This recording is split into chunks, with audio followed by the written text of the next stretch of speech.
Bismillahirrahmanirrahim. Assalamualaikum warahmatullahi wabarakatuh. Innal hamdalillah nahmaduhu wa nasta'inuhu wa nastaghfiruh wa na'udzu billahi min shururi anfusina wa min sayyiati a'malina. May yahdihillahu fala mudilla lahu wa may yudlil fala hadiya lahu. Wa asyhadu an la ilaha illallah wahdahu la syarika lahu wa asyhadu anna Muhammadan abduhu wa rasuluh. Allahumma shalli ala nabiyyina Muhammad wa ala alihi wa man tabi'ahum bi ihsanin ila yaumiddin. Allahumma aslih lana dinana alladhi huwa ismatu amrina wa aslih dunyaya allati fiha ma'ashuna wa aslih akhiratana allati fiha ma'aduna waj'alil hayata ziyadatan lana fi kulli khair waj'alil mauta rahatan lana min kulli syarr. Alhamdulillah, para jemaah sekalian, Bapak Ibu, ikhwani fiddin wa akhwati fillah rahimani wa rahimakumullah. Kita bersyukur pada Allah atas nikmat dan karunia yang telah Allah anugerahkan kepada kita sekalian, sehingga di kesempatan pagi hari ini kita diberikan berbagai macam kemudahan oleh Allah Subhanahu wa taala. Di saat Allah Subhanahu wa taala juga menurunkan anugerah hujan yang penuh berkah bagi kita sekalian, kita diberi kemudahan untuk melangkahkan kaki kita di masjid yang mulia ini. Mudah-mudahan niatan kita adalah niatan yang ikhlas, ingin mendapatkan balasan dan limpahan rahmat dari Allah Subhanahu wa taala. Ya, mudah-mudahan kita mendapatkan ilmu yang bermanfaat, dan nantinya dari apa yang kita pelajari itu sebagai bekal kita nantinya untuk menghadapi hari akhir. Salawat dan salam semoga tercurahkan kepada junjungan kita Nabi besar Nabi Agung Muhammad sallallahu alaihi wasallam, pada para sahabat, para tabi'in serta para ulama yang telah memberikan kepada kita contoh-contoh yang baik, kebaikan-kebaikan yang banyak yang telah diberikan kepada kita sekalian. Baik, ikhwani fiddin wa akhwati fillah, Bapak dan Ibu-ibu sekalian yang semoga senantiasa dirahmati oleh Allah Subhanahu wa taala. Tema kita pada kesempatan pagi hari ini, kita akan membahas amalan yang langgeng. Artinya amalan yang tetap terus ada walaupun nantinya kita telah meninggal dunia. Di sini nantinya kita akan bagi pembahasan menjadi dua bagian. Yang pertama, ada amalan yang sifatnya kita lakukan sendiri, namun masih ada ketika kita telah meninggal dunia. Ada amalan yang kita lakukan sendiri, namun amalan itu masih tetap langgeng ketika kita itu meninggal dunia. Kemudian bagian yang kedua, amalan yang merupakan transferan dari orang lain. Pahalanya diberikan oleh orang lain kepada kita. Ini saja yang apa saja yang masuk dalam amalan tersebut. Nah, nanti kita bahas ya dalam pembahasan kali ini. Ini mau bahas yang pertama dulu apa yang kedua? Hah? Yang kedua aja dulu lah, biar saya cepat pulang. Yang pertama apa kedua? Pertama. Baik. Jadi amalan yang ini langgeng dan ini kita amalkan sendiri, bukan pemberian dari orang lain. Intinya Bapak Ibu-ibu sekalian, kita diperintahkan untuk memiliki amalan, dan amalan inilah yang nanti kita bawa saat kita berada di alam kubur. Coba lihat di halaman ke-7 hadis dari Anas bin Malik radhiyallahu anhu. Rasulullah sallallahu alaihi wasallam bersabda, "Yatba'ul mayyitu salasatun." Yang akan mengikuti jenazah ada 3. Yang akan mengikuti jenazah itu ada 3. Fayarji'u isnani wa yabqa wahidun. Nanti 2 itu akan yarji', akan pulang, tidak ikut menemaninya di kuburan. Wa yabqa wahidun. Yang tersisa cuma 1 saja. Lengkapnya yang 3 itu kata Nabi sallallahu alaihi wasallam, yatba'uhu ahluhu wa maluhu wa amaluhu. Yang mengikutinya, yaitu yang mengikuti kita nantinya, Itu adalah keluarga kita, kemudian harta kita, kemudian amalan kita. Yang mengikuti kita itu adalah keluarga, harta, dan amalan. Fayarji'u ahluhu wa maluhu. Maka yang nanti akan pulang itu dua. Keluarganya pulang. Walaupun itu istri yang dia cintai. Ya, walaupun istri yang terus bersamanya akan pulang. Hartanya juga akan pulang, tidak menemani dirinya dalam kubur. Wa yabqa amaluhu, yang tetap bersamanya adalah amalannya sendiri. Ini menandakan kepada kita bahwasanya kita butuh akan amalan. Tiga ini normalnya seperti itu. Keluarga, harta, dan amalan umumnya seperti itu. Namun ada yang cuma amalnya saja yang dia bawa ke kuburan. Hartanya tidak ada, keluarganya tidak menemaninya sampai ke kubur. Namun umumnya tiga tadi kata keterangan dari para ulama seperti dari Ibnu Hajar Al-Asqalani dalam kitabnya Fathul Bari. Sekarang tentang masalah amalan yang langgeng tadi, ini juga disebutkan dalam surat Yasin. Kenal ya surat Yasin ya? Hafal surat Yasin? Saya yakin di sini ada yang hafal, namun nggak mau ngaku. Nggak masalah hafal surat Yasin, ini masya Allah kandungannya itu luar biasa sekali. Ya. Bahkan kalau yang sudah hafal, itu tolong dikaji tafsirnya. Di antaranya di sini surat Yasin ayat ke-12. Ya, surat Yasin ayat ke-12, Allah Subhanahu wa taala berfirman, "Inna nahnu nuhyil mauta wa naktubu ma qaddamu wa atharahum wa kulla syai'in ahsaynahu fi imamin mubin." Kata Allah Subhanahu wa taala, sesungguhnya kami nuhyi, menghidupkan yang telah mati, wa naktub, dan kami telah catat ma qaddamu, apa yang telah mereka kerjakan. Amalan-amalannya telah dicatat oleh Allah Subhanahu wa taala.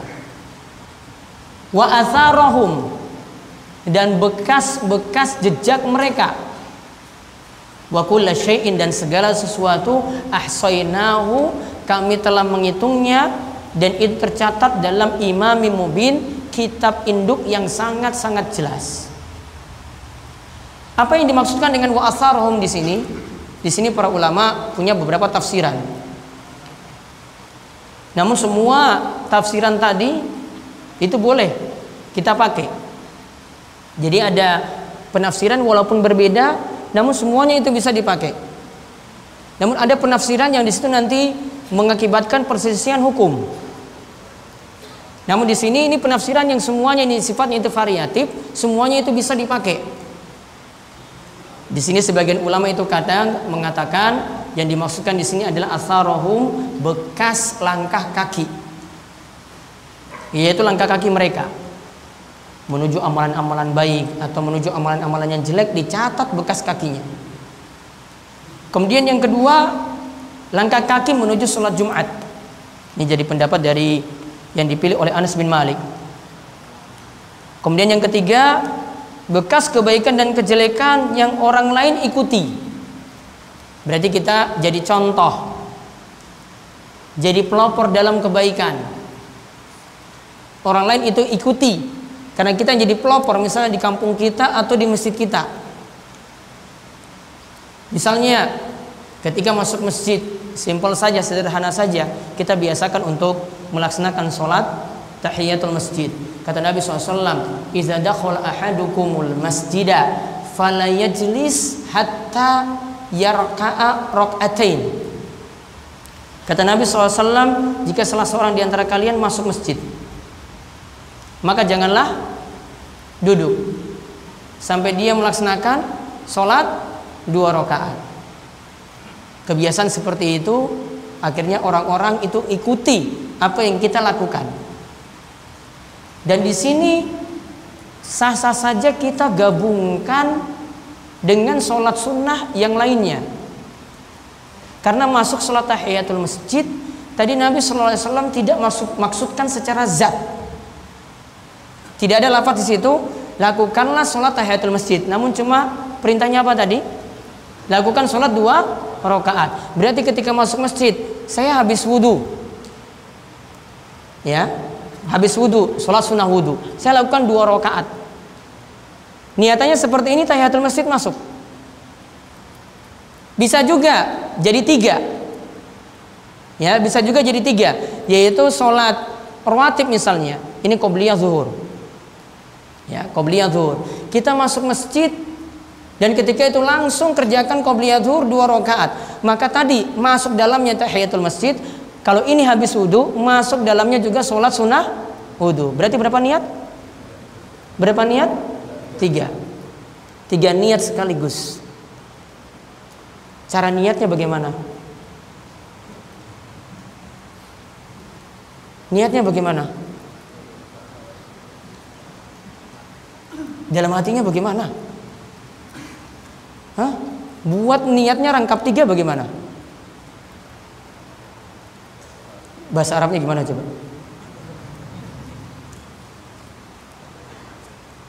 Hah?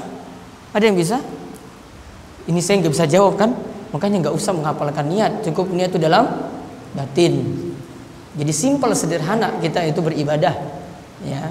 Dan memang yang ditunjukkan oleh Nabi SAW, beliau cuma mengatakan dalam masalah niat itu innamal a'malu bin niat. Sesungguhnya setiap amalan tergantung pada niatnya. Niatnya bagaimana? Asalnya niatnya itu adalah, kata para ulama, yang dimasukkan niat itu al-qasdu. Kalau menurut ulama Syafi'iyah ditambahkan lagi dengan kalimat al-qasdu muqtarinan bi fi'lihi, yaitu niat di situ keinginan dikaitkan dengan perbuatannya. Jadi kita mau takbir dulu baru niat. Mau takbir dulu baru niat. Ini mazhab Syafi'i atau mazhab apa di sini? Yang hadir sini mazhab Syafi'i atau mazhab apa? Pernah kaji seperti ini? Muqtarinan bi fi'lihi. Jadi masuk dalam ibadah baru niat itu ada. Kecuali untuk beberapa amalan dalam mazhab Syafi'i itu baru dikecualikan. Contoh misalnya puasa. Kalau puasa nggak tunggu nanti sampai azan subuh dulu. Wah, ini mau dekat azan subuh baru saya mau niat. Nggak. Namun niatnya yang penting di malam. Yang penting niatnya itu di malam hari. Karena Nabi SAW cuma mengatakan, malam yubayyitis siyam qoblal fajri fala siyama lahu. Siapa yang tidak berniat di malam hari, qoblal fajri, sebelum fajar itu tiba, maka tidak ada puasa untuknya. Fala siyama lahu, tidak ada puasa untuknya. Berarti boleh di malam hari. Namun untuk amalan-amalan yang lainnya, mau wudu, mau masuk dulu, mau membasuh wajah, niat itu ada. Mau masuk sholat dulu, baru niat itu ada. Namun kalau dalam mazhab Syafi'i, ulama Syafi'iyah belakangan itu baru menetapkan, melafazkan niat. Namun Imam Syafi'i di awal dulu ini tidak mengharuskan niat itu untuk dilafazkan. Namun sepakat para ulama, ini sepakat, tidak ada khilaf. Disebutkan juga oleh ulama Syafi'iyah seperti Imam Asy-Syarbini. Pernah dengar Syarbini nggak? Kalau di Indonesia jadi Syarbino, ya. Kalau imamnya itu Imam Syarbini. Imam Syarbini dalam kitabnya Mughnil Muhtaj itu mengatakan bahwasanya tidak ada khilaf, bahwasanya niat itu letaknya dalam hati dan tidak butuh dilafazkan. Terjadi perselisihan baru di ulama Syafi'iyah belakangan. Ulama Syafi'iyah belakangan seperti penulis kitab Safinatun Najah, seperti Al-Qadi Abu Syuja, Safinatun Najah oleh Syekh Salim bin Samir Al-Hadrami, ulama dari Yaman yang menulis kitab Safinatun Najah, jadi buku pegangan dasar dalam mazhab Syafi'i. Nah, itu baru beliau menulis niat itu ada di situ, yaitu niat itu butuh dilafazkan di situ. Namun asalnya tidak. Asalnya dalam mazhab Syafi'i, ya, dan ini dikatakan sepakat tadi, tidak ada khilaf, niat itu asalnya letaknya di dalam hati. Nah, intinya tadi ada bekas langkah kaki yang dicatat, ada langkah kaki ketika sholat Jumat yang dicatat, ada bekas kebaikan dan kejelekan yang lain itu ikuti. Orang lain ikuti. Tadi saya contohkan, kita lakukan sholat tahiyatul masjid, yang lain ikuti kita. Kita jadi pelopor. Karena mungkin ada orang awam yang belum paham masuk masjid langsung duduk. Kita ngajarkan, Pak, kalau mau masuk masjid baiknya sholat 2 rakaat dulu lah. Hormati ini masjid, ini bukan tempat biasa. maka dia ikuti tadi nasihat kita. Kita nasihati seperti itu, pelan-pelan, diikuti jadi pelopor. Maka itu yang dimaksud dengan wa asarohum tadi. Nah, adapun lengkapnya tentang amalan-amalan tadi, ada beberapa hadis yang disebutkan tentang amalan yang ini dari diri kita sendiri, namun langgeng ketika kita telah meninggal dunia. Kalau ini tetap ada, bekasnya masih ada, kita akan terus mendapatkan pahala. Totalnya nanti saya sebutkan ada 12. Beberapa hadis nanti ada yang menyebutkan hal ini. Contoh misalnya kita sering dengar, lihat di halaman 17, yaitu hadis dari Abu Hurairah diriwayatkan oleh Imam Muslim. Rasulullah SAW bersabda, "Idza matal insanu inqata'a anhu amaluhu illa min salasatin." Jika manusia itu mata, meninggal dunia, inqata, terputuslah amaluhu, amalnya, kecuali 3. Yang pertama, illa min shadaqatin jariyatin, sedekah jariyah. Sebagian ulama atau kebanyakan ulama menafsirkan sedekah jariyah ini dalam bentuk wakaf. Sedekah jariyah ini bentuknya wakaf. Contoh misalnya Imam Ibnu Hajar dalam kitabnya Bulughul Maram, ketika beliau membahas masalah wakaf, beliau singgung hadis ini. Ya, Imam Ibnu Hajar Al-Asqalani dalam kitabnya Bulughul Maram ketika membahas masalah wakaf, hadis yang dibawakan hadis ini. Berarti kaitannya dengan wakaf apa? Sedekah jariyah itulah bentuknya wakaf. Nanti akan kita jelaskan tentang masalah wakaf secara singkat. Kemudian yang kedua, au ilmin yuntafa'u bih, ilmu yang dimanfaatkan terus menerus. Dalam bahasa Arab, ilmin itu mausuf, kemudian yuntafa'u bih itu masuk sifat, berarti ilmu yang sifatnya dimanfaatkan terus menerus. Jadi kadang berupa ceramah, kadang berupa tulisan, kadang berupa, sekarang sudah tambah maju lagi, infografik misalnya. Ada yang senang desain kemudian membuat infografik seperti itu, dimanfaatkan halayak ramai. Ada yang juga mungkin dia nggak mampu nulis, namun dia bisa punya harta untuk bagi buku. Dia jadi perantara, berarti buku tersebut tersebar. Masuk di sini juga. Kemudian yang ketiga, awaladin salihin yad'u lahu, atau anak soleh yad'u lahu, yang terus mendoakan orang tua. Jadi sifat anaknya yang pertama soleh, sifat anaknya yang kedua yad'u lahu, mendoakan orang tuanya. Imam Nawawi rahimahullah, Imam Nawawi mazhabnya apa? Imam Nawawi Syafi'i. Imam Nawawi mengatakan tentang hadis ini loh, ini adalah hadis yang memotivasi seorang untuk menikah. Apa kaitannya? Hadis ini memotivasi seorang itu untuk menikah. Jadi yang belum menikah dengar hadis ini harus sadar. Ada yang bisa jawab kenapa? Saya kasih hadiah nih loh. Ini ada doa juga yang belum menikah, ini bisa baca doa di sini, ada 50 doa ini. Ini aja yang paling mudah ini. Saya. Karena dari menikah akan mendapat anak yang soleh. Sudah nikah belum? Belum. Ini ada doa cari jodoh di sini nanti ya. Baca. Nanti tanya nomor berapa, nanti saya kasih tahu nomornya. Diam-diam aja. Kaitannya tadi kenapa? Karena dari menikah itu akan mendapatkan anak yang soleh. Padahal perlu dipahami, Imam Nawawi itu tidak menikah, namun dia sebut seperti itu loh. Ya, Imam Nawawi tidak menikah, namun dia sebutkan hadis ini. Hadis ini juga dalam Sahih Muslim. Imam Nawawi mensyarah hadis ini. Kenapa sampai demikian? Ya karena dia beda dengan kita-kita yang belum menikah. Kalau kita-kita yang belum menikah itu alasannya banyak. Saya belum mau lah. Wah, saya belum mapan lah. Mapannya kalau punya mobil BMW dulu. Ya. Wah, saya belum inilah, belum ini. Alasannya banyak sekali. Ya. Imam Nawawi beda. Dia kesibukannya dengan ilmu. Majelisnya satu hari itu banyak. Selain punya majelis ngajarkan ilmu, punya karya tulis. Ya, Imam Nawawi punya karya tulis, dan itu bukan hanya satu bidang, berbagai macam bidang. Bidang hadis ada, syarah hadis ada, bidang bahasa ada, mazhab Syafi'i, fikih-fikih mazhab Syafi'i ada. Kalau kita nunda-nunda seperti itu, ya mau samakan dengan Imam Nawawi, ya jauh. Jauhnya bagaimana? Bagaikan langit dan sumur. Kan kalau bagaikan langit dan bumi masih ini kan, sumur jauh sekali. Imam Nawawi lihat punya kemanfaatan untuk umat. Dia tunda tadi. Umur 40 tahun meninggal dunia. Belum sempat menikah. Padahal tadi dia ngomong seperti itu loh. Hadis ini harusnya memotivasi orang untuk menikah. Nah, itu hadis yang pertama membicarakan tentang amal jariyah. Ya, hadis yang kedua, ini lebih panjang. Hadisnya diriwayatkan oleh Imam Ibnu Majah, Al-Baihaqi dalam Syu'abul Iman. Hadis ini disahihkan oleh Ibnu Khuzaimah dan diasarkan oleh Al-Munziri. Syekh Al-Albani mengatakan hadis ini hasan. Namun sebagian ulama menilai hadis ini dhaif.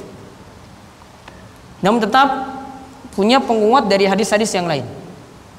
Kata Nabi sallallahu alaihi wasallam dari Abu Hurairah radhiyallahu anhu, Rasulullah sallallahu alaihi wasallam bersabda, "Inna mimma yalhaqul mu'mina min amalihi wa hasanatihi ba'da mautihi." Sesungguhnya yang didapati oleh orang yang beriman dari amalan dan kebaikan yang ia lakukan setelah ia meninggal dunia, artinya kebaikan ini tetap awet, tetap langgeng terus. Ada 7. Sebagiannya sudah ada pada 3 amalan tadi yang disebutkan sebelumnya, yaitu kata Nabi SAW, ilman allamahu, ada ilmu yang dia ajarkan, wa nasyarahu, dan dia sebarkan. Sudah masuk tadi ya. Kemudian wa waladan shalihan tarakahu, anak soleh yang dia tinggalkan. Kemudian yang ketiga, wa mushafan warathahu, dan mushaf yang dia wariskan. Jadi dia beli mushaf Al-Quran dan dia wariskan.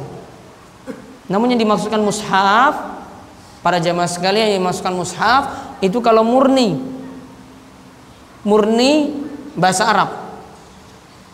Kalau sudah ada tarjamah, sudah ada terjemahannya, ini tidak masuk lagi dalam hukum mushaf yang ketika disentuh mesti berwudu terlebih dahulu. La yamassul Quran illa tahir. Kata Nabi SAW, tidak boleh menyentuh Al-Quran kecuali orang yang suci.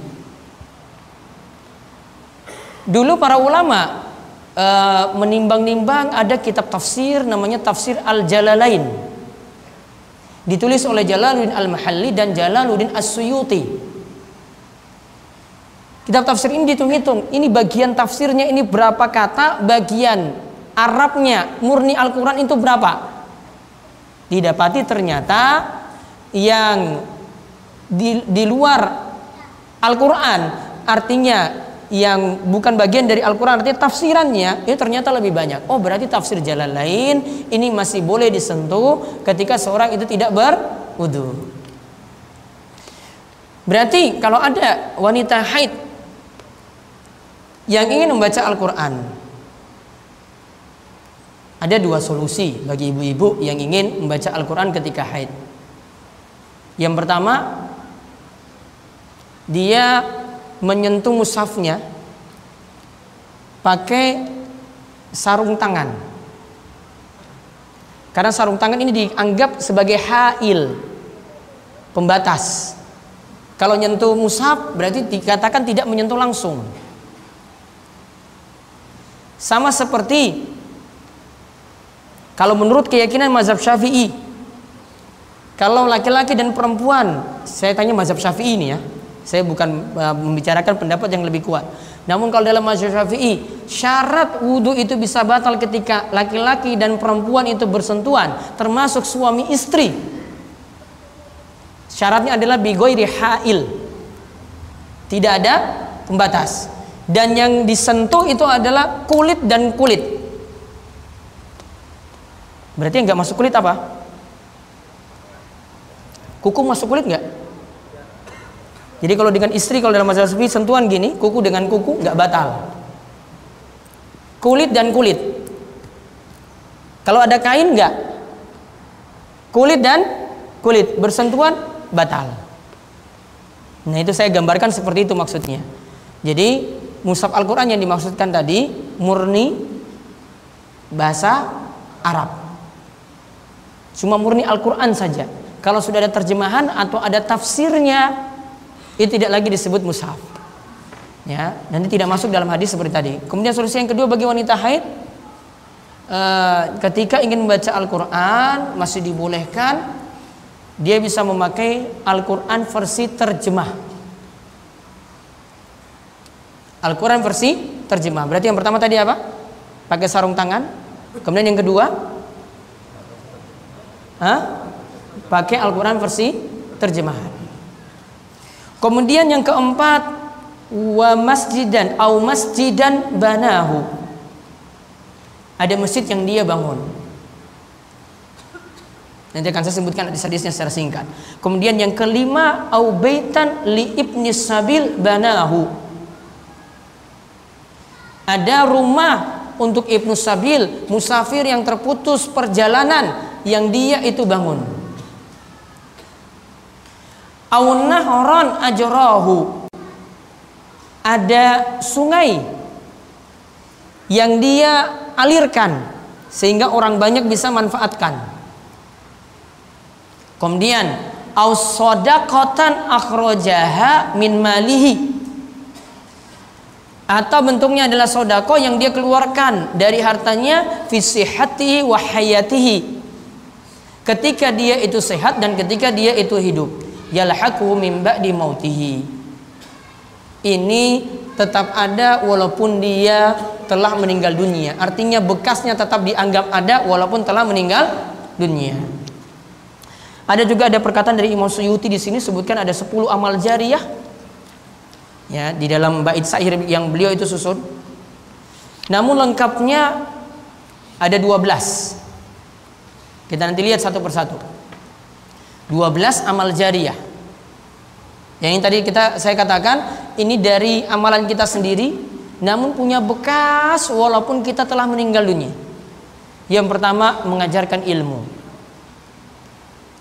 Keterangannya tadi saya sudah sebutkan. Yang kedua mengalirkan sungai. Di sini sungai apa yang paling besar? Mahakam. Tapi nggak mungkin dipakai untuk minum ya. Sudah kena ini ya, kontaminasi minyak dan lain-lain. Ada sungai ketika itu ngalir. Dia buka sungai ini, narik pipa sampai ditampung di bak penampungan. Kemudian dari penampungan ini lagi warga ambil air tadi, ngalir ke rumah-rumah. Dia bangun ini, bangun bak penampungan misalnya, dan tarik pipa tadi dari sungai, hulu sungai ya, yang ujung atas hulu ya, kalau yang bawah hilir ya. Dari hulu sungai dia tarik itu pipa, kemudian sampai di bak penampungan. Akhirnya warga itu manfaatkan.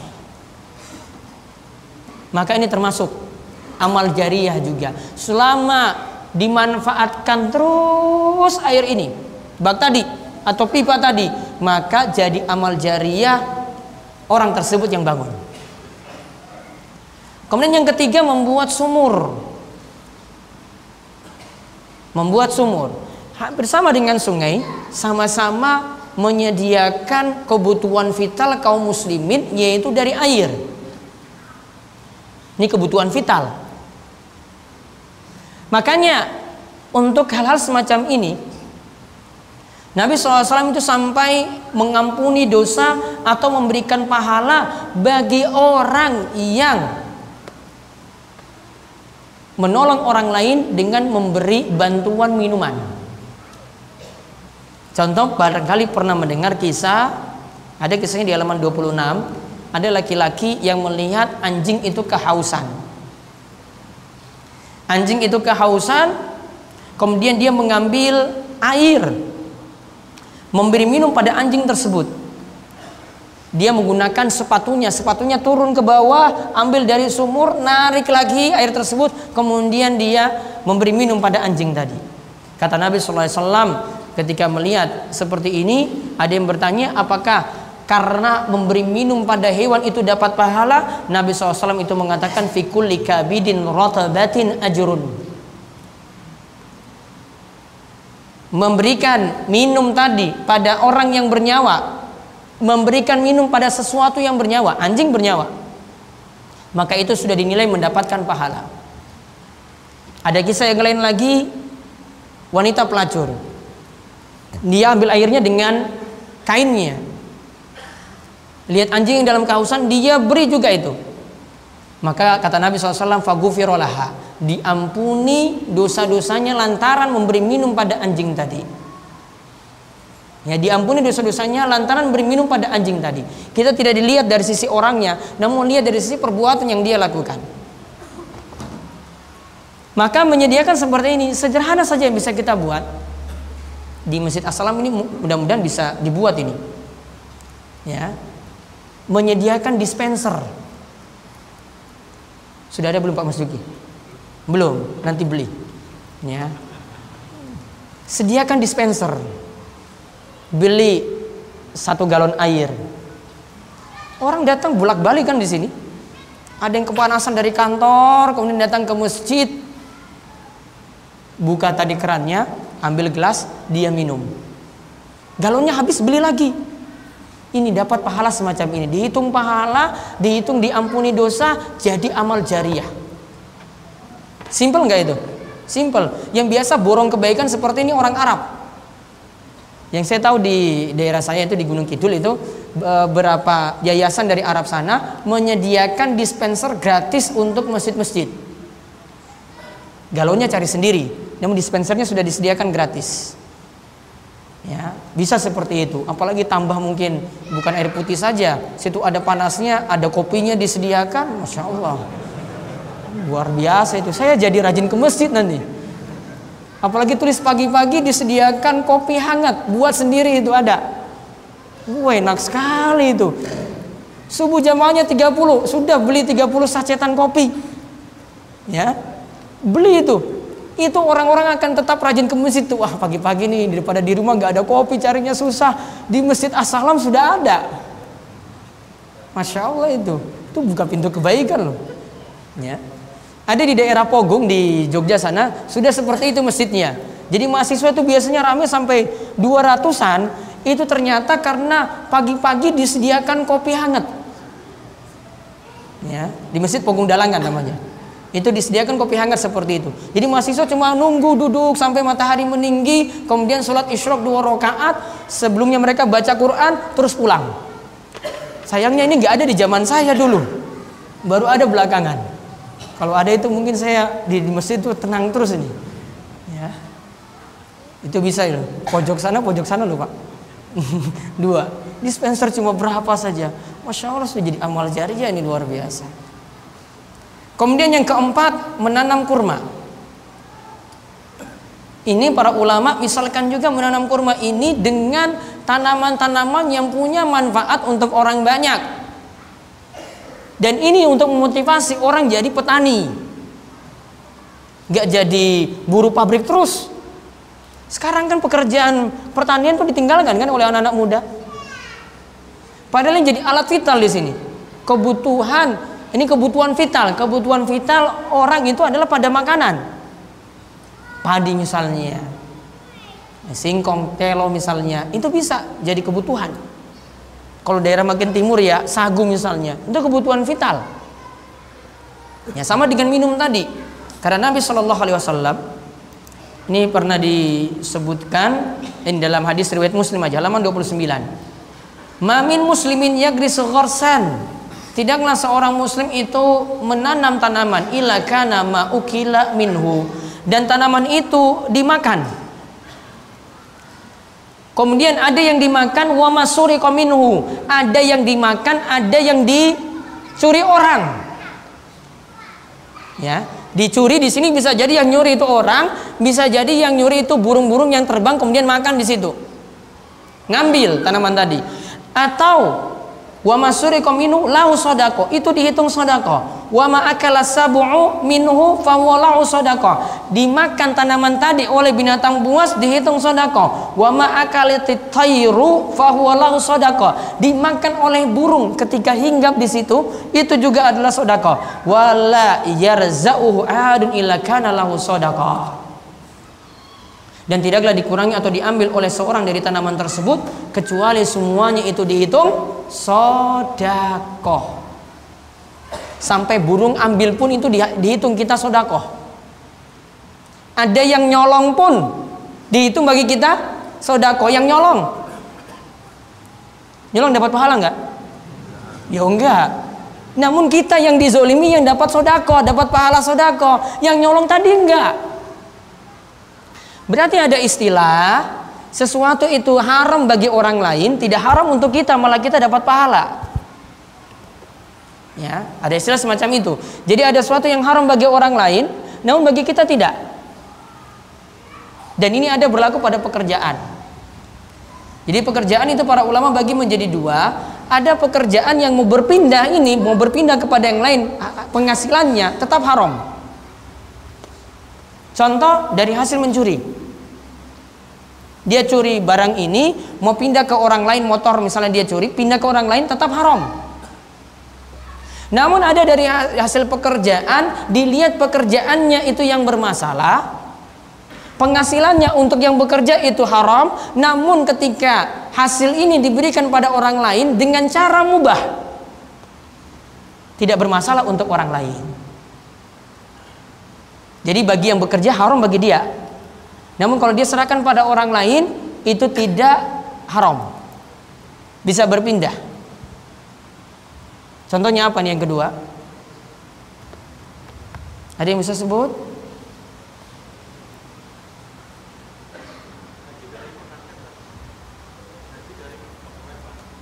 Hasil dari?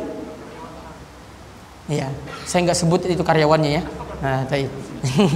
Hasil dari bekerja dengan cara riba.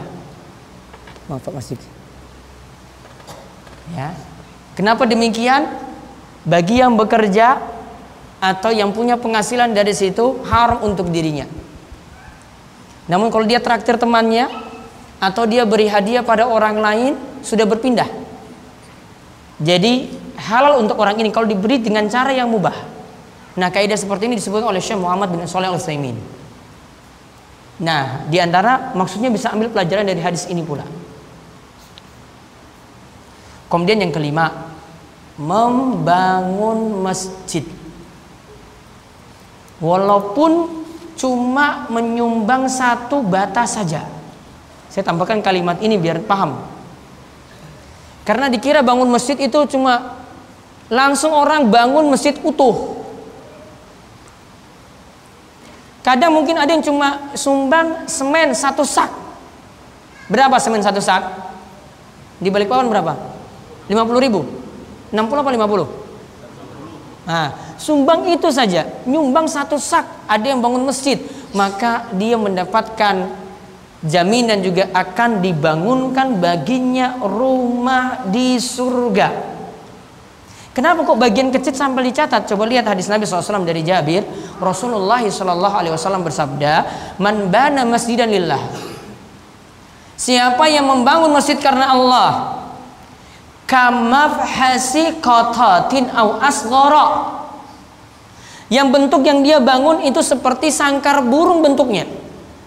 Sangkar burung itu kecil sekali. Atau asghar, atau lebih kecil daripada itu, maka kata Nabi SAW, Allah akan membangunkan baginya baitan, rumah fil jannah, rumah di surga. Berarti nyumbang bagian yang kecil saja dapat, apalagi memberikan sumbangan yang besar. Jadi ini jadi amal jariah. Apalagi masjid tadi itu dipakai untuk halal yang manfaat. Masjid bukan hanya dipakai untuk sholat, masjid itu dipakai juga untuk majelis-majelis ilmu semacam ini. Dia buka untuk ya aktivitas-aktivitas umum. Ya, yang penting baiknya itu tidak dibisniskan.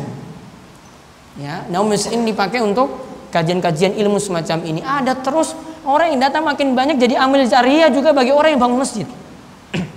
Termasuk bagi yang ngurus masjid. Akan jadi amal jariah. Kemudian yang keenam, mewariskan mushaf Al-Quran. Itu yang tadi saya sudah sebutkan. Dia beli mushaf dan dia serahkan ke memang tempat-tempat yang ini nanti memanfaatkan mushaf tadi. Yang paling sering apa yang memanfaatkan?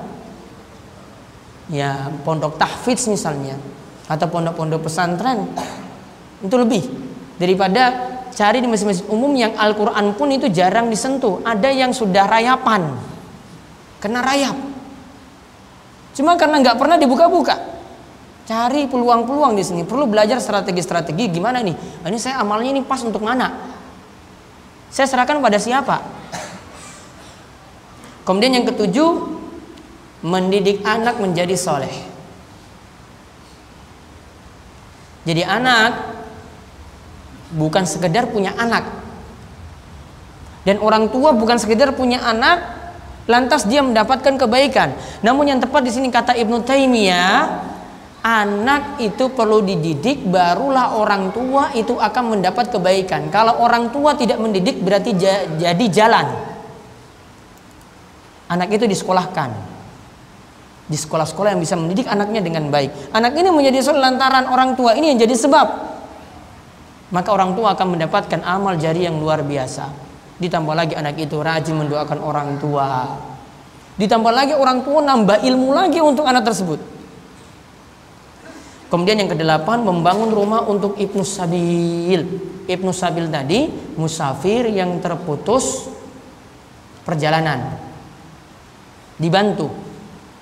Bantunya dengan apa? Bisa dibangunkan rumah. Perjalanan dari Balikpapan ke Samarinda misalnya, cari buat tempat-tempat rest area. Orang mampir di situ silahkan, ada kamar mandi, ada toilet yang bisa dipakai. Mungkin untuk tempat peristirahatannya dia buat gratis, nggak usah bayar lah. Jadi amal jariah kalau dipakai terus. Namun tidak terbatas pada itu saja, kata para ulama, ini bentuknya bisa membangun panti asuhan untuk anak yatim, panti untuk orang-orang jompo, bisa juga hal-hal yang lainnya semacam itu untuk menampung orang-orang miskin yang tidak terurus. Dia bangun panti-panti semacam tadi. Apalagi kalau dia memang niatannya itu ikhlas, bantu, bukan jadi kedok. Karena ada yang manfaatkan anak yatim cuma jadi kedok saja, anak yatimnya satu, yang lainnya bukan anak yatim, ya, suruh masuk di situ, ya. Sebenarnya jadi kedok saja. Ada yang ini jadikan kedok, bahwasanya sini ada anak yatim, tolonglah bantu. Padahal cuma satu saja. Hati-hati kalau makan harta anak yatim dengan cara yang batil. Kalau orang menyantuin anak yatim dengan cara yang benar, maka nanti di hari kiamat dia dengan Nabi SAW bagaikan dua jari ini. Kehatain kata Nabi SAW, dekat dengan Nabi SAW. Namun kalau dia sampai zolimi, hati-hati. Banyak ayat-ayat yang mengancam orang-orang yang mencelakakan anak yatim, yang menzolimi anak yatim. Karena memang sebenarnya mereka itu orang-orang yang susah, yang butuh bantuan, bukan dimanfaatkan. Kemudian yang kesembilan, bersiaga di jalan Allah.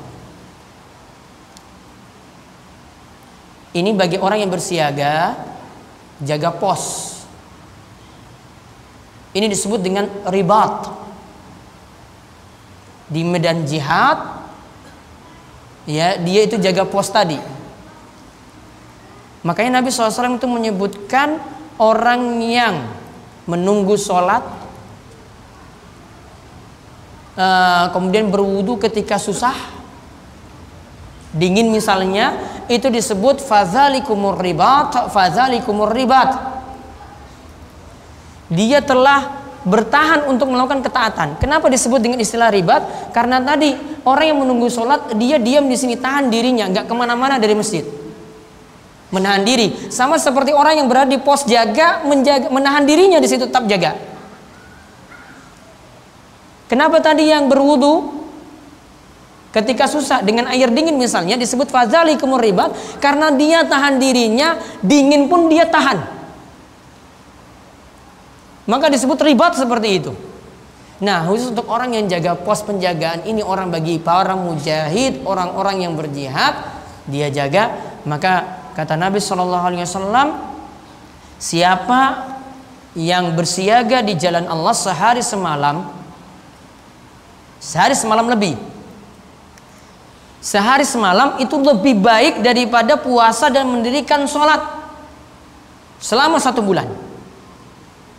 Lalu apabila orang yang berjaga tadi sampai meninggal dunia, maka amalan yang sedang dia kerjakan tersebut mengalir terus pahalanya untuknya.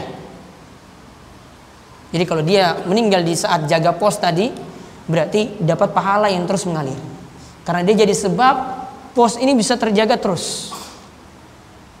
Amal jariahnya dari situ. Kemudian yang ke-10, menggali kubur seorang muslim. Menggali kubur. Jadi kalau ada yang meninggal dunia, itu mulai dari yang ngurus memandikan. Kemudian setelah itu apa? Mengafani. Setelah mengafani, menyolatkan. Setelah menyolatkan, menguburkan. Nah, khusus yang menguburkan ini, karena masalahnya kuburnya ini dipakai terus sampai nanti hari berbangkit. Berarti kan bagaikan dia itu bangun rumah dan dipakai terus. Maka orang yang gali kubur ini, amal jariahnya terus mengalir selama kubur itu tetap ada. Jadi amal jariah. Kalau di desa-desa ini disebut yang memandikan, yang mengafani, sampai yang menyolatkan, itu diserahkan pada satu orang. Disebut Pak Rois atau Pak Kaum. Ya, kalau yang dari Jawa mungkin sering mendengar hal ini. Ada istilah Pak Rois atau Pak Kaum. Kalau dia menjalankan sunnah Nabi SAW dengan benar, Masya Allah, dia punya amal jariah yang sangat-sangat banyak. Nah, ini kalau kita punya kenalan dekat atau mungkin orang tua kita sendiri atau kerabat kita, dekati pemahaman yang baik sehingga dia bisa mengurus jenazah dengan baik. Karena rata-rata yang mengurus jenazah di pedalaman, di perkampungan itu jauh dari sunnah Nabi SAW. Jadi dekati, ini jadi amal jariah yang luar biasa. Kalau dia nggak bisa diwariskan, mudah-mudahan kepada kita-kita yang ngerti. Jadi amal jariah yang sangat-sangat luar biasa. Kemudian yang 11, menjadi pelopor kebaikan. Ini kita sudah sering dengar hadisnya, man dalla ala khairin falahu mislu ajri fa'ilihi. Siapa yang memberikan petunjuk kebaikan pada orang lain, maka dia akan mendapatkan pahala dari orang yang mengikutinya. Dalam riwayat yang disebutkan, tanpa mengurangi pahala orang yang mengikuti tadi sedikit pun juga. Jadi kita jadi pelopor, jadi contoh, orang lain mengikuti. Kita dapat pahala dari mereka-mereka. Namun pahala dia tidak berkurang ketika pahalanya itu untuk kita. Jadi tetap ada. Nah, ini banyak sekali yang bisa dilakukan. Tadi seperti saya contohkan, saudaranya sholat tahiyatul masjid. Ada mungkin menjadi pelopor untuk puasa sunnah Senin Kemis misalnya. Ada puasa sunnah lagi Ayamul Bid. Tanggal berapa? 13, 14, 15 Hijriah. Kalau tidak mampu tanggal 13, 14, 15, ganti setiap bulannya itu minimal 3 hari. Ada 3 hari puasa, bebas tanggalnya. Kalau tidak mampu ketemu dengan Ayamul Bid tadi, pilih hari yang lain yang jelas sebulan itu 3 hari minimal yang ada puasa. Namun kalau mau dibandingkan puasa Senin Kemis dengan puasa Ayamul Bid, mana yang lebih utama? Mana yang lebih utama? Harinya lebih banyak mana? 1 bulan lebih banyak mana coba? Senin Kemis kan? Maka Syekh bin Wahab Al-Qahtani itu simpulkan seperti itu, karena harinya lebih banyak, lebih utama puasa Senin Kemis. Kemudian yang ke-12, wakaf. Amal jariahnya berupa wakaf. Wakaf itu kadang berupa tanah, dan gambaran kita itu biasanya ini untuk bangun masjid. Namun sekali lagi yang mau memberikan tanah wakaf semacam ini ya perlu banyak-banyak pertimbangan. Lihat dulu di sekitarnya ini konflik nggak nanti kalau saya bangun masjid di sini. Memandang lagi, ini masjidnya masih ada, itu besar. Perlu nggak saya kasih wakaf di sini untuk bangun masjid lagi? Butuh banyak pertimbangan. Mungkin kalau dia mau salurkan, cari tanah wakaf untuk pesantren-pesantren misalnya, kemudian nanti di situ bangun pondok, bangun masjidnya sekalian, dan itu jadi amal jariah di situ, bisa seperti itu. Intinya namanya wakaf. Wakaf itu artinya kita menahan bentuk pokok sesuatu, lalu yang di atasnya itu jadi amalan fisabilillah. Dan pokoknya ini disyaratkan mesti ada. Ada beberapa ketentuan tentang wakaf, saya sebutkan di halaman 53. Saya ringkaskan saja di sini. Wakaf itu hendaklah diambil dari harta yang terbaik. Kalau tanah, lihat tanah yang paling strategis. Kalau rumah mau diwakafkan, lihat rumah yang paling pantas lah. Kalau bilang bagus nanti nggak mau nanti. Ya paling pantas untuk diberi. Jadi dari harta yang paling bagus. Punya mushaf untuk diwakafkan ya, pilih yang paling bagus, jangan yang bekas-bekas. Biar lebih langgeng tadi amalan wakafnya. Kemudian yang kedua, untuk mempertimbangkan, kadang bisa tanya pada orang yang berilmu. Karena dulu Nabi SAW mendapatkan pertanyaan, ini tanah mana yang saya pantas untuk wakafkan? Sahabat tanya seperti itu. Ini menimbang dari pendapat Rasulullah SAW. Jadi boleh meminta pendapat dari orang berilmu untuk memilih mana yang pantas untuk diwakafkan. Kemudian yang ketiga, wakaf itu artinya menahan pokok dan menyedekahkan hasilnya. Jadi pokoknya ini tetap ada, nggak boleh hilang. Jadi tanah wakaf tidak boleh dijual. Kemudian yang keempat, dalam bentuk lafadz saja, saya wakafkan tanah ini. Bentuk lafadz saja, meskipun tidak ada akad-akad resmi, itu sudah dianggap mewakafkan. Namun baiknya karena kantor urusan agama itu punya cara untuk melegalkan tanah wakaf, baiknya tempuh prosedur biar tidak jadi sengketa nanti di masa akan datang. Kemudian yang kelima, wakaf itu khusus untuk sesuatu yang bertahan bentuknya dan terus-menerus bisa dimanfaatkan. Bukan sesuatu yang sekali pakai. Maka kalau yang sekali pakai tidak disebut wakaf. Wah, saya wakafkan roti ini untuk 200 jamaah yang hadir. Habis nggak? Habis.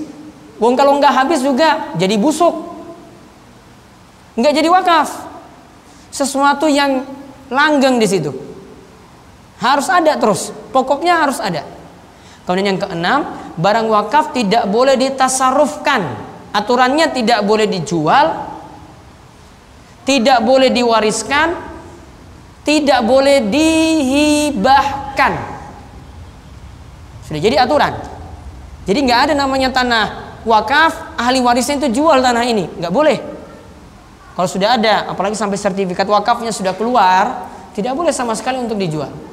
Dan secara aturan dari KUA juga ini tidak diperbolehkan.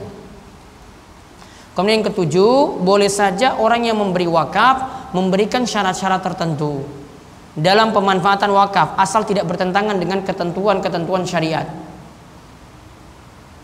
Kemudian yang kedelapan, yang memanfaatkan wakaf ini adalah fakir, miskin, dan orang-orang yang dituju. Kalau ini untuk masjid berarti untuk orang-orang yang sholat. Kemudian sebagai nazir, ada yang biasanya mengurus wakaf. Misalnya tanahnya itu jadi wakaf, hasil dari menanam padi di tanah wakaf ini nanti hasilnya dibagi untuk fakir miskin. Boleh orang yang ngurus tanah tadi, yang nanam, ya, ini memanfaatkan untuk kebutuhan dirinya. Selama dia butuh berapa, boleh ambil sesuai dengan kebutuhan. Kemudian yang ke-10, orang kaya boleh makan dari harta wakaf seperti halnya pengurus atau sebagai tamu. Namun yang jelas harta wakaf tersebut tidak boleh dijadikan milik. Jadi kepemilikan tidak boleh, cuma dipakai saja.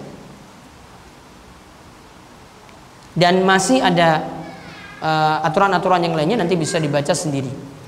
Kemudian yang terakhir, tentang amalan yang kita dapat transferan dari orang lain, diberikan dari orang lain. Ini juga bermanfaat. Karena kalau kita perhatikan dalam ayat Al-Quran, ini tidak ada dalil yang menyebutkan itu sampai terputus amalannya, tidak. Juga kalau lihat dari hadis-hadis Nabi SAW, sungguh banyak hadis yang menyebutkan kalau amalan-amalan itu ada yang bermanfaat juga untuk orang yang telah meninggal dunia. Apa saja amalannya? Satu, doa kaum muslimin secara umum bagi jenazah. Contoh kata Ibnu Taimiyah, contoh doa dalam sholat jenazah.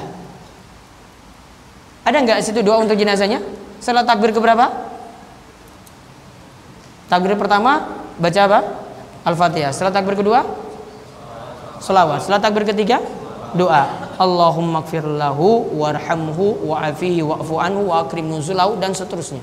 Doa untuk jenazah. Yang berdua hidup. Yang didoakan sudah meninggal dunia. Bermanfaat, nyampe. Kemudian doa dari anak yang soleh yang kedua. Orang tuanya sudah meninggal dunia, anaknya terus mendoakan orang tuanya. Berarti dapat kebaikan dari orang lain, bermanfaat. Sebagaimana hadis dari Abu Hurairah riwayat Muslim tadi yang sudah disebut. Yang ketiga, siapa saja yang melunasi utang si mayit. Dan utang di sini, kalau ini untuk orang tua kita, ini lebih didahulukan, Bapak Ibu-ibu, lebih didahulukan daripada wasiat, lebih didahulukan daripada waris. Karena urutannya, kalau harta itu ditinggalkan, yang pertama harta tersebut dimanfaatkan untuk apa dulu? Ngurus jenazah dulu. Yang kedua, utang. Ada utang dengan sesama atau ada utang nazar. Yang tiga apa? Wasiat. Aturan untuk wasiat bagaimana? Tidak boleh lebih daripada sepertiga. Lebih daripada sepertiga itu sudah terlalu banyak. Ya, tidak boleh lebih daripada sepertiga. Harta peninggalannya 3M. Berarti yang boleh untuk wasiat berapa? 1M sudah terlalu banyak. Ya, maksimalnya itu. Ya, wasulus kasir kata Nabi SAW. Sepertiga itu sudah banyak. Setelah wasiat, baru untuk waris. Kebanyakannya ahli waris itu nuntut apanya dulu? Warisnya dulu atau utang dulu dibayar? Yang paling buncit itu yang tadi dituntut. Wasiat nggak pedulikan, apalagi yang namanya utang. Padahal orang yang meninggal dunia kata Nabi SAW, kalau dia meninggal dunia dia mu'allaqatun bidainihi hatta yuqda anhu. Orang yang meninggal dunia itu tergantung dengan utangnya. Maksudnya tergantung dengan utangnya, mau diputuskan dia selamat atau sengsara sampai utangnya itu lunas. Kalau belum lunas, belum bisa diputuskan. Diambil dari kebaikan-kebaikannya dulu, karena di akhirat tidak ada dinar, tidak ada dirham untuk bayar utang-utangnya tadi. Namun dengan catatan kata para ulama, ini yang dimaksud kalau utangnya ini dari orang yang mampu membayar utang. Kalau orang yang susah dan dia sudah punya niatan untuk melunasi utangnya, tidak masuk dalam ketentuan hadis-hadis semacam tadi. Ya, hati-hati kalau kita itu mampu. Kemudian terus pingin nambah utang lagi, bisa jadi karena gengsi, supaya disebut orang kaya. Malulah saya cuma pakai motor sajalah, sudahlah saya kredit mobil aja. Kredit mobil bermasalah nggak sekarang? Masalah nggak? Apa masalahnya? Berarti utang nggak boleh? Apa masalahnya? Leasingnya kenapa? Ribanya kenapa? Mana buktinya?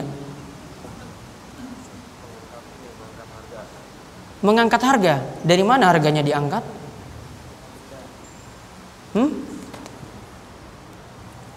Ada lagi? Mau nambahkan?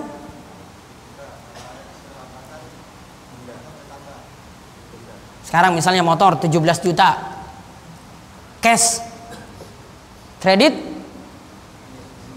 sama nggak? Ada yang kredit sama? Masa nggak boleh sama?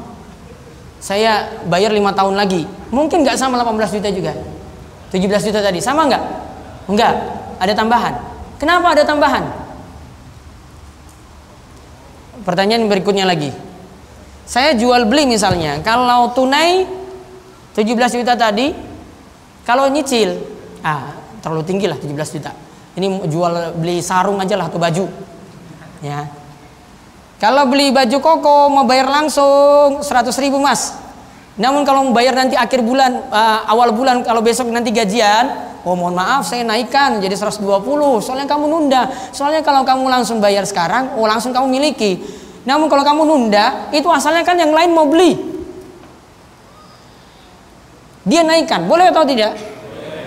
Kenapa boleh?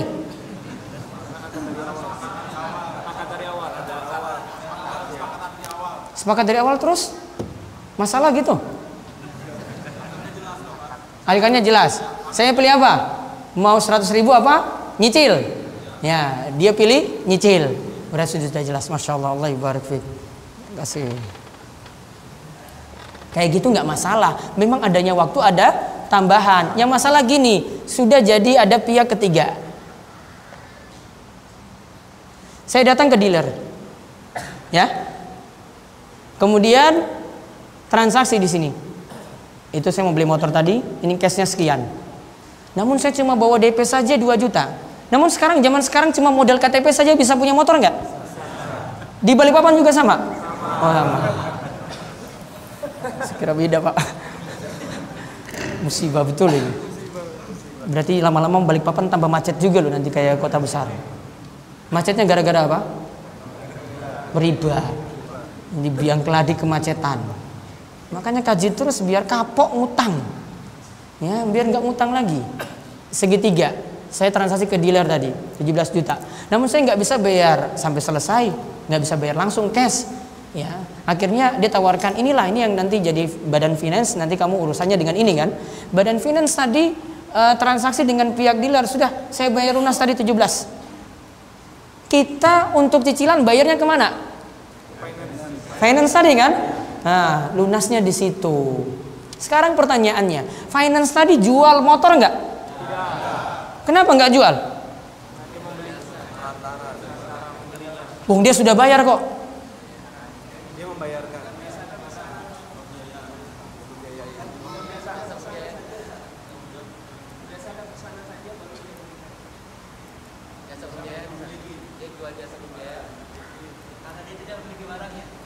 Karena dia tidak memiliki barangnya langsung pindah kepada konsumen. Ya kan, nggak mampir dulu ke dia kan? Iya, jadi dia tidak memiliki sesuatu. Syarat untuk jual beli itu harus memiliki sesuatu. Kita tidak mungkin menjual sesuatu yang tidak ada. Maka aslinya berarti transaksinya taruhlah sampai lunas nanti 25 juta. Ya, kan nggak mungkin sama tadi kan? Makanya tolong timbang-timbang kalau mau milih kredit atau cash, lebih enak cash. Namun kadang cash itu butuh waktu. Sabar, dilatih sabar. Namun kalau kredit pengen jadi langsung kan? Ujungnya sama juga sama. Biayanya lebih tinggi. Maka aslinya transaksinya itu 17 juta. Kemudian finance yang bayar, kita itu berutang pada finance tadi 17 juta, nanti dikembalikan 25 juta. Ada tambahan nggak? Transaksinya utang piutang apa jual beli? Utang piutang. Kullu qardin jarra manfaatan fawar riba. Setiap utang piutang yang dalamnya itu ada manfaat, maka itu adalah riba. Berarti masalah nggak di sini? Kredit tadi masalah. Nah, kalau sudah terlanjur gimana? Kembalikan.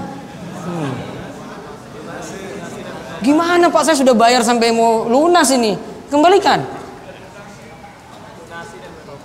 Sekarang pertanyaannya, motor tadi jadi milik saya enggak? Saya tempuh memang jalan yang keliru. Mudah-mudahan Allah itu maafkan. Ya. Sekarang jadi milik saya enggak? Kalau belum lunas? Kok bisa? Kenapa tadi? Jadi milik. Kenapa jadi milik?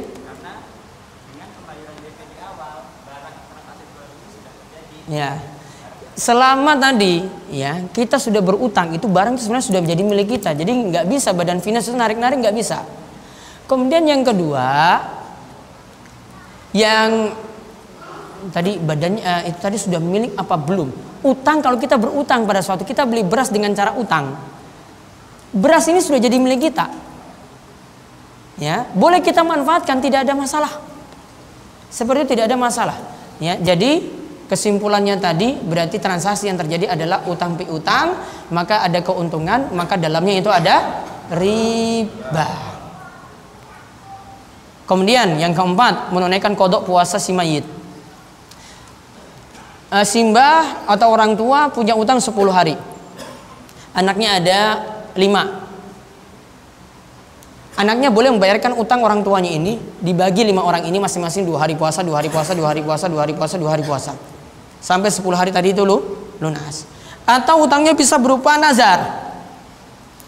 Kalau anak saya itu lulus ujian nasional, maka saya akan bersedekah 1 juta rupiah. Ternyata sebelum menunaikan nazar ini sudah meninggal dulu. Berarti punya utang nazar. Diambil tadi dari harta peninggalannya, lebih dahulukan daripada wasiat dan waris, dibayarkan untuk masalah nazarnya tadi. Kemudian yang keenam, sedekah atas nama si mayit. Sa'ad bin Ubadah itu pernah bertanya pada Rasul, ibuku itu meninggal dunia dan aku tidak berada di sampingnya. Bolehkah aku ketika itu mensedekahkan hartaku atas nama ibuku yang telah meninggal dunia tadi? Dan Rasulullah SAW itu jawab, na'am, boleh. Kemudian akhirnya saat itu menyedekahkan berupa kebun yang siap berbuah, ini disedekahkan atas nama ibunya.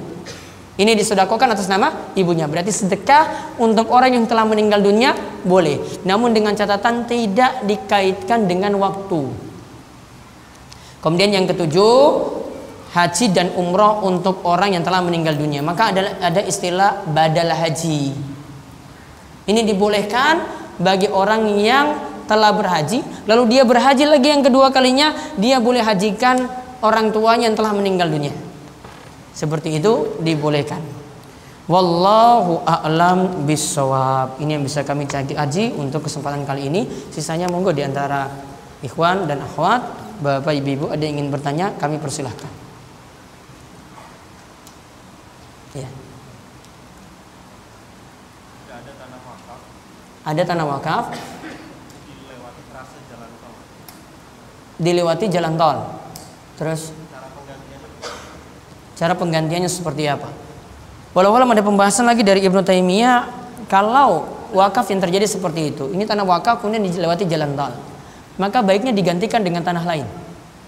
Jadi yang itu diserahkan, dibebaskan tanahnya, kemudian tanah wakaf bagian ini diganti dengan tanah yang lain. Jadi kaidahnya lagi, wakaf itu boleh digantikan dengan yang lain yang lebih manfaat ketika kasusnya seperti itu. Ya, ada pembahasannya dalam pembahasan wakaf seperti tadi. Ada lagi?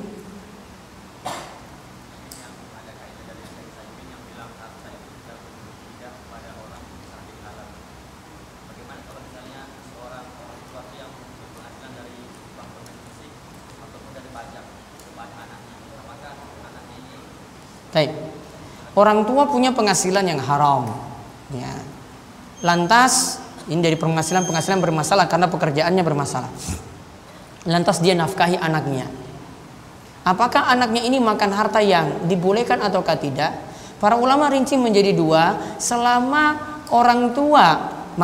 anak ini cuma bergantung pada orang tuanya saja, belum bisa cari penghasilan, maka orang tua yang menanggung dosa. Anak boleh memanfaatkan harta tersebut. Namun selama anak tersebut masih bisa mencari nafkah sendiri dan bisa mandiri, maka baiknya tidak bergantung lagi pada orang tua ketika itu. Ya, dirinci jadi dua semacam tadi. Ada tulisannya di rumahso.com, ada pembahasan itu. Ada lagi? Mau membadalkan orang tua, tapi kita tidak tahu orang tua sudah berniat haji atau tidak. Kita ingin membadalkan haji untuk orang tua, nggak tahu orang tua itu ingin berniat haji ataukah tidak, ya, ingin berniat haji ataukah tidak. Baiknya ketika membadalkan haji, lihat yang pertama kemampuan dari orang tua seperti apa dulu. Dia mampu, lantas tidak jadi untuk menaikkan haji, maka itu yang dibadalkan hajinya. Nah, ini bisa terjadi karena orang tua punya uang, fisiknya sudah tidak kuat lagi, tidak bisa berangkat haji. atau uangnya itu punya namun sudah terlanjur meninggal dunia lebih dahulu, maka anak boleh membadalkan untuk orang tuanya kalau kondisinya seperti itu. Adapun kalau orang tua tidak mampu, wallahu alam, saya belum bisa memberikan jawaban apakah orang tua itu ya pantas untuk dibadalkan haji ataukah tidak. Ada lagi? Berdiri aja Pak, enggak apa-apa.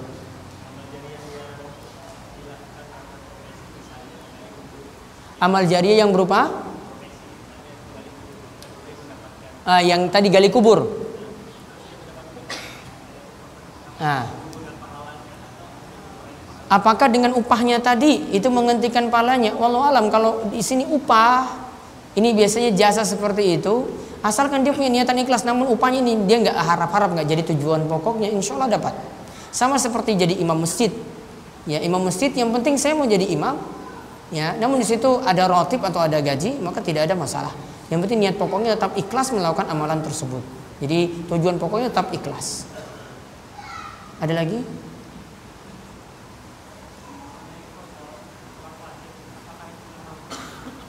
Qadha sholat wajib, contoh.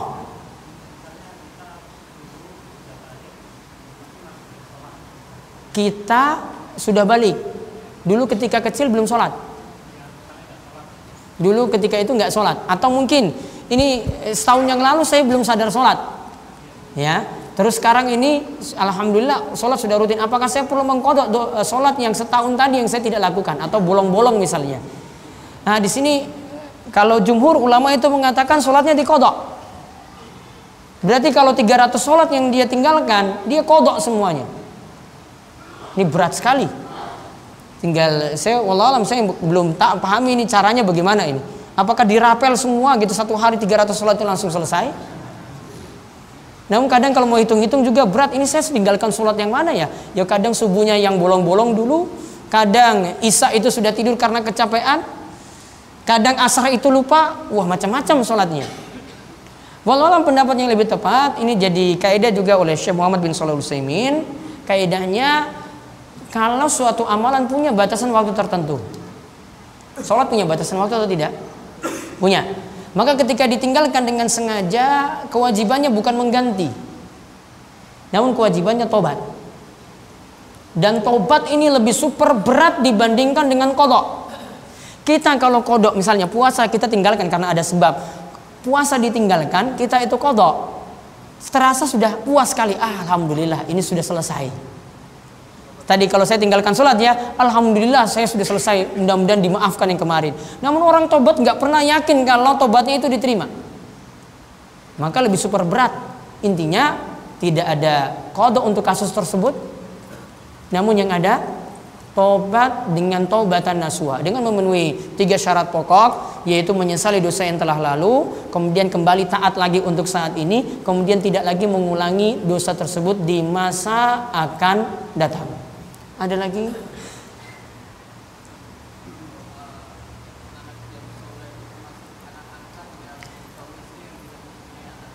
Ada suami istri yang belum diberikan keturunan, lantas mengasuh anak angkat. Apakah anak ini punya sebab nanti kalau jadi anak soleh, orang tua mendapatkan kebaikan? Bisa dapat yang pertama, kalau orang tua angkatnya ini mengajarkan sesuatu yang amalan-amalan soleh pada anaknya, maka dapatnya itu dari amalan soleh yang diajarkan. Kemudian yang kedua bisa dapat juga karena dari doanya. Karena doa orang secara umum akan bermanfaat pada siapapun, bukan hanya anak pada orang tua, namun untuk siapapun ini bermanfaat. Yang ketiga bisa bermanfaat lagi kalau ini amalan orang lain, sedekah atas nama orang lain untuk orang tua angkatnya tadi, maka itu juga jadi manfaat. Jadi kesimpulannya ada berapa berarti? 3. Satu apa? Nah, amalan yang diajarkan. Yang kedua, doa. Yang ketiga, sedekah. Itu bisa bermanfaat. Ada lagi?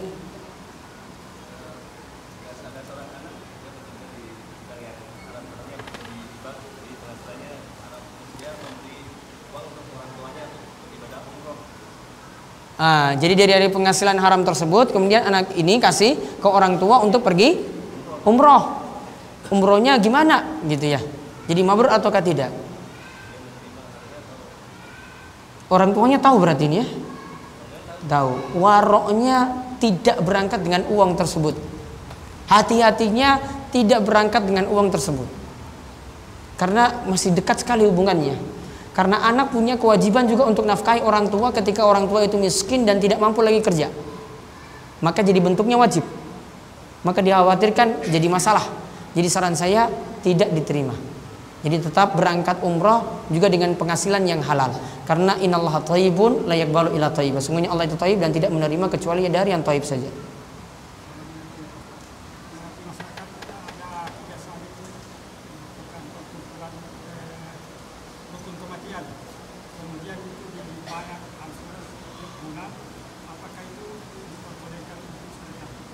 Jadi ada acara untuk mengurus kematian tadi, terus ada iuran setiap bulan dari setiap warga, setiap rumah.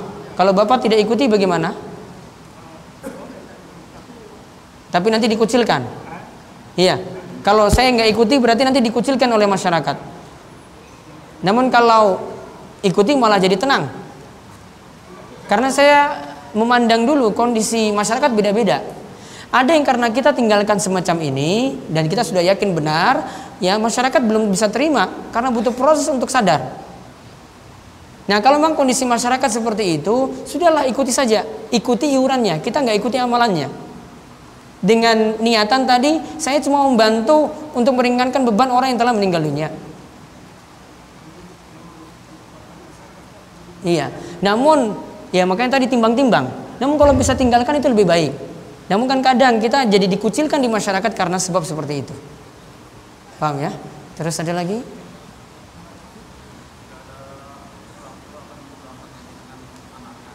Orang tua berangkat haji dengan anaknya. Pada saat keberangkatan orang tua meninggal duluan.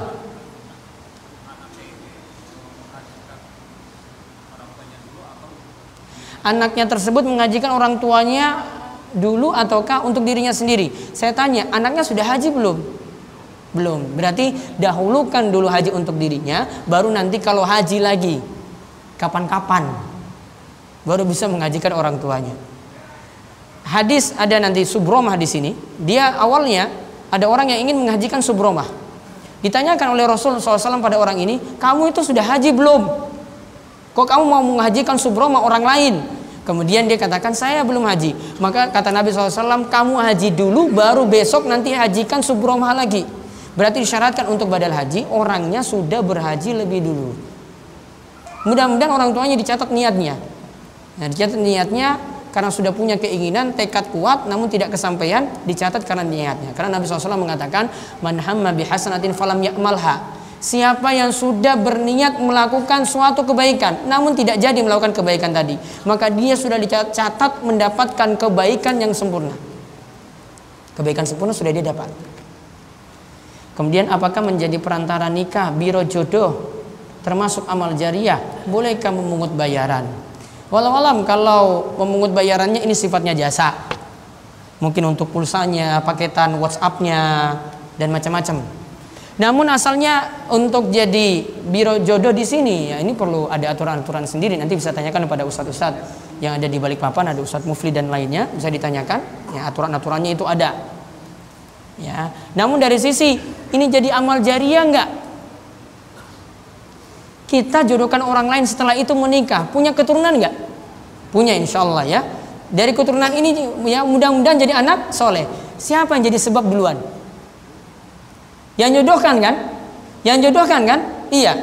Karena dia jadi sebab untuk kebaikan ini, maka termasuk dalam hadis mandalla ala huda. Siapa yang menjadi petunjuk dalam kebaikan, maka akan mendapatkan pahala dari kebaikan tadi yang dicontoh oleh orang lain. Jadi dapat kebaikan juga dari sebab-sebab tadi itu muncul. Maka insya Allah itu menjadi amal jariah.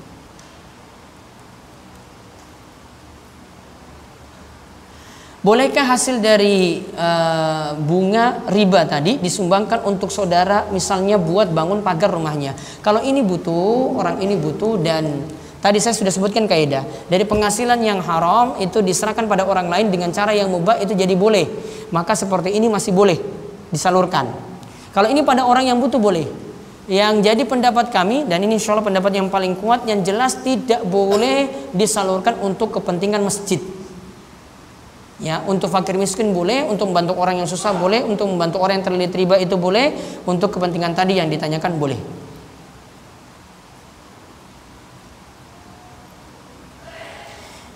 Apakah ketika menyumbang untuk masjid tetapi masjid dipakai untuk ajaran yang sesat, apakah masih termasuk amal jariyah? Tergantung, dirinci. Yang pertama, ketika kita niatnya bangun dari awal, asalnya untuk bangun masjid, kita tidak tahu apa yang terjadi setelah itu. Karena disuruh minta sumbangan dan minta sumbangannya untuk bangun masjid. Maka sudah dicatat niat kita yang telah menyumbang ketika itu. Karena Nabi SAW mengatakan innamal a'malu binniyat, sesungguhnya setiap amalan tergantung pada niatnya, wa innamal likulli imri'in ma nawa. Orang yang berniat nanti akan dibalas sesuai dengan niatnya. Niatnya untuk bangun apa tadi? Masjid. Namun kalau yang kedua, tahu nanti masjidnya itu bermasalah, baiknya tidak ikut nyumbang. Namun tadi ya, saya katakan yang awal tadi, kalau awalnya belum tahu kok terjadi seperti itu, mudah-mudahan dicatat untuk yang baik-baik saja. Namun kalau ternyata terjadi, kita sudah tahu, baiknya tidak ikut nyumbang untuk masjid semacam itu. Wallahu a'lam.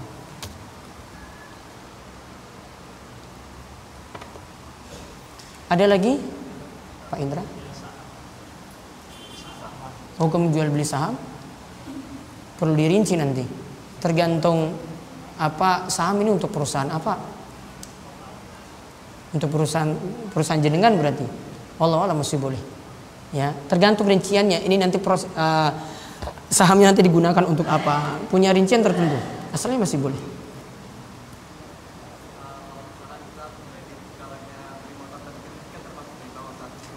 Kredit motor tadi termasuk riba, iya. Sales yang menawarkan dengan cara kredit tadi, nggak bisa dengan cara tunai langsung cash gitu.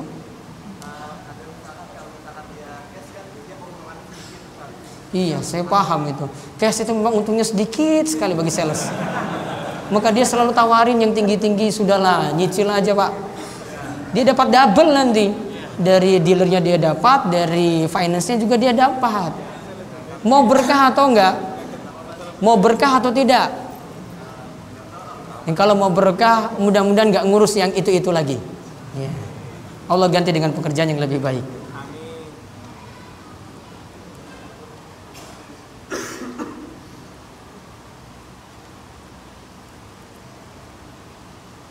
Insyaallah. Ditanya tentang cara berdakwah. Saya 4 bersaudara, 2 orang laki-laki dan 2 orang perempuan. Yang laki-laki sudah berhijrah, yang perempuan belum. Yang perempuan auratnya masih terbuka. Ketika keluar rumah, saya setiap hari selalu nasihati terus, nasihati mereka, tetapi mereka selalu mengabaikannya. Apa yang harus saya lakukan?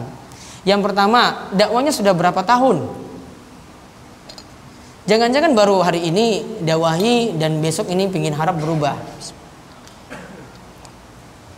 Dakwah itu butuh perjuangan. Artinya kita tidak bisa harap seseorang itu bisa berubah dalam waktu sekejap. Ikut 1 kali, pingin langsung berubah itu nggak mungkin, mustahil. Ya, mungkin sebagian orang bisa berubah langsung, namun tidak bisa diterapkan pada orang yang lain. Sehingga saran saya, coba nanti ikuti kiat dari Ibnu Taimiyah. Beliau sebutkan dalam Majmu' al-Fatawanya. Tepatnya ketika membahas risalah Al-Amru bil Ma'ruf wan Nahyu 'anil Munkar. Beliau katakan bahwasanya orang yang berdakwah itu harus punya 3 bekal. 3 bekal ini mesti ada. Mau dakwah pada siapapun, termasuk juga pada orang yang terdekat, tadi pada saudara-saudaranya yang lainnya. Yang pertama kata Ibnu Taimiyah, ilmu harus ada di awal. Harus pakai ilmu. Enggak cuma modal semangat. Ya, harus pakai ilmu, apa-apa harus dengan ilmu. Kata Ibnu Taimiyah, beliau bawakan perkataan salaf, al ilmu imamul amal wal amalu tabi'uhu. Ilmu itu imamnya amalan. Imam itu di depan. Dan amalan itu ngikut di belakang. Jadi mau dakwah termasuk amalan juga, maka harus ada di depan ilmu tadi. Kemudian yang kedua, lemah lembut, santun. Bahasa kita maksudnya santun. Ketika mendakwai orang lain, ini mesti ada di tengah-tengah berdakwah. Ngomongnya perlu diatur. Dengan saudara sendiri perlu diatur kata-kata. Perlu pakai strategi. Kadang kita nggak bisa singgung jilbabnya langsung. Kadang juga untuk masuk nggak bisa langsung ngomong. Mungkin yang paling bagus beri dia hadiah jilbab. Pakai nggak? Insya Allah suatu waktu. Karena mungkin dia mau pakai pun di sini, wong saya jilbabnya kayak gini, ya jilbabnya kurang bagus. Ya coba dikasih dulu. Mungkin awalnya kalau dia masih belajar, mungkin dikasih yang sepuser ini ya, sepuser ini bisa dikasih. Baru nanti yang beralih pada yang lebih besar lagi. Ada strategi, butuh kesantunan, butuh lemah lembut kata Ibnu Taimiyah. Yang ketiga, sabar. Mesti ada di akhir. Sabar mesti ada di akhir. Karena boleh jadi dapat gangguan, saudaranya nggak suka, akhirnya memfitnah kita, menunjukkan ketidaksenangan. Mungkin nggak diajak ngomong lagi. Sama seperti masyarakat seperti itu. Kadang butuh timing, butuh waktu yang lama. Prosesnya lama dulu.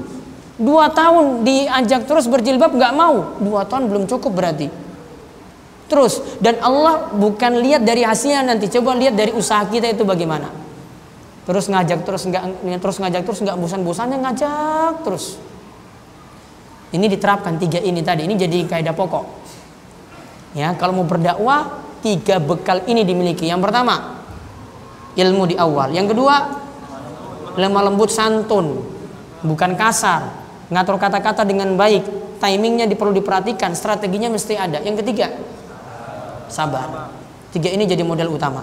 Yang lainnya kapan-kapan nanti dijelaskan lagi. Ya, saya ada susun 17 sebenarnya, 17 sekian untuk berdakwah pada orang terdekat. Ya, namun 3 itu paling menjadi modal penting sebelum yang lainnya. Itu jadi modal utama. Apakah amal ibadah kita sah sementara kita masih proses untuk membayar utang riba? Mudah-mudahan utang kita itu karena kebutuhan, dan mudah-mudahan Allah itu maafkan. Karena dulu kita itu butuh sampai menempuh jalan tersebut. Ya, jadi saran saya, gak usah khawatir dengan amalnya, perbaiki terus tadi masalahnya, dan berusaha untuk melunasi utang dengan segera mungkin. Wallahu a'lam bishawab. Ini saja yang bisa kami sampaikan. Karena terbatasnya waktu, kami mohon maaf sebesar-besarnya. Dan mudah-mudahan antum semuanya terus diberkahi ilmu dan terus diberi taufik dalam amalan soleh dan terus berada dalam majelis-majelis ilmu seperti ini. Ada Ustadz Abdurrahman di sini, ada Ustadz Mufli di sini, bisa kaji ilmu terus ya, dan tetap mudah-mudahan diberikan istiqomah dan kita semuanya diberikan anugerah mati dalam keadaan husnul khatimah. Demikian, subhanakallahumma bihamdika asyhadu an la ilaha illa anta astaghfiruka wa atubu ilaik. Assalamualaikum warahmatullahi wabarakatuh.